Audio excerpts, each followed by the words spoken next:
সবাই কোনো না কোনো কারোর সাথে রিলেশনশিপে থাকে। আবারও সামাজিক যোগাযোগ মাধ্যমগুলোতে ভাইরাল হলো বিশ্বসেরা অলরাউন্ডার সাকিব আল হাসানের পুরাতন প্রেমিকা মিথিলার সাথে ঘনিষ্ঠ কিছু ছবি। মিস ইউনিভার্স বাংলাদেশ 2021-এর বিজয়ী তানজিয়া জামান মিথিলা। মিস ইউনিভার্স বাংলাদেশ হওয়ার আগে থেকেই মডেলিং জগতে অনেকেই চেনে তানজিয়া জামান মিথিলাকে। এবার তানজিয়া জামান মিথিলা হলেন মিস ইউনিভার্স বাংলাদেশ, যিনি কিনা বাংলাদেশকে রিপ্রেজেন্ট করবে ওয়ার্ল্ডের দরবারে। কিন্তু অতীতের অনেকগুলো স্মৃতি তার পিছু ছাড়ছে না এখনো। দর্শক বারবার মনে করিয়ে দিচ্ছে মিথিলার অতীতের কথা। তার মধ্যে অন্যতম একটি অতীত হচ্ছে মিথিলা ছিলেন একসময় আমাদের অলরাউন্ডার সাকিব আল হাসানের প্রথম প্রেমিকা। বিজয়ী ঘোষণা হওয়ার পরপরই সাকিব আল হাসানের সাথে মিথিলার অনেকগুলো ছবি ভাইরাল হয়েছে সামাজিক যোগাযোগ মাধ্যমগুলোতে। এরপরে শুরু হয়েছে তুমুল আলোচনা এবং সমালোচনার ঝড়। অবশেষে এই ব্যাপারে মুখ খুলেছেন মিথিলা নিজে।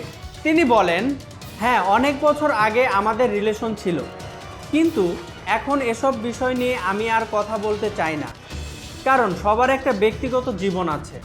সাকিবের সাথে আমার সম্পর্ক ছিল, কিন্তু সে এখন বিয়ে করেছে, সংসার আছে তার, কিন্তু তারপরও এই বিষয় নিয়ে মানুষ ট্রল করছে। এতে করে ওর ঝামেলা হচ্ছে, আমারও ঝামেলা হচ্ছে, কারণ আমারও একটি ব্যক্তিগত জীবন আছে, আমিও একটি সম্পর্কে রয়েছি, আমার পরিবার আছে, বন্ধুবান্ধব আছে। তিনি আরও বলেন, প্রত্যেকটি মানুষের জীবনে অতীত থাকে, সবাই কারো না কারো সঙ্গে রিলেশনে থাকে, কিন্তু সেই পুরনো বিষয়টি নিয়ে এত বছর ধরে ট্রল করা, উত্তপ্ত করার কোনো মানে হয় না।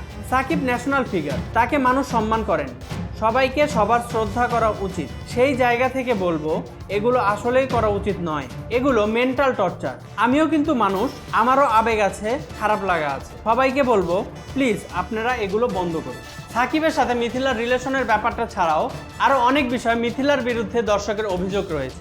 যেমন মিথিলা এবং তার বান্ধবী মডেল মাহি মালয়েশিয়াতে একটি জেন্টস টয়লেটে ঢুকে এক ব্যক্তির ভিডিও ধারণ করে সেটি তাদের সামাজিক যোগাযোগ মাধ্যমে ভাইরাল করে দেয়। তারা দুইজন সেই সম্পর্কে এটাও বলেছিলেন যে তারা তখন ভাইরাল হওয়ার জন্য এই কাজটি করেছিলেন, এবং মিথিলা জানিয়েছেন তিনি তখন অনেক কম বয়সী ছিলেন এবং দুষ্টামির ছলে কাজটি করেছিলেন, কিন্তু এখন তিনি বুঝতে পারছেন এটি করা তার জন্য একদমই উচিত হয়নি।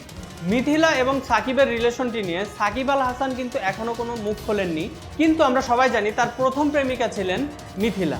যদিও পরে সাকিব আল হাসান শিশিরকে বিয়ে করেছেন এবং কিছুদিন আগে তিনি তৃতীয় সন্তানের বাবা হয়েছেন। তো ভিউয়ার্স, একদিকে বিশ্বসেরা অলরাউন্ডার সাকিব আল হাসান এবং মিস ইউনিভার্স বাংলাদেশ খ্যাত তানজিয়া জামান মিথিলা, এই দুইজনকে নিয়ে আপনাদের কি মন্তব্য তা অবশ্যই আমাদের কমেন্টসে লিখে জানাতে পারেন আপনাদের মূল্যবান মতামত। আমি হাসান মেহেদি বিদায় নিচ্ছি, প্যারা নাই, চিল।